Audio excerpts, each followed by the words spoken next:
డాన్సులు చేసుకోండి, కుటుంబాలు డాన్సులు చేయండి. దీనికును నేను అన్నదానికి ఏమన్నా పొంతన ఉన్నదా? అయ్యే ఖాళీగా ఉన్నప్పుడు కూర్చుంటారు, చేతిలో ఏదో పని ఉంటుందో కాగితం ఉంటుందో రాసుకుంటారు, చదువుకుంటారు.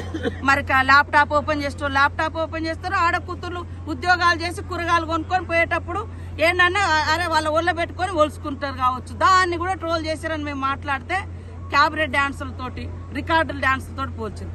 నిన్నటికి మొన్ననేమో నా మీద అసెంబ్లీలో మా అన్న, మా సోదరుడు మాకు రాఖీ కట్టించుకొని పాదాభివందనాలు చేస్తాడు. అట్లాంటి వాళ్ళ మీద కూడా మార్పింగ్ చేసిండు.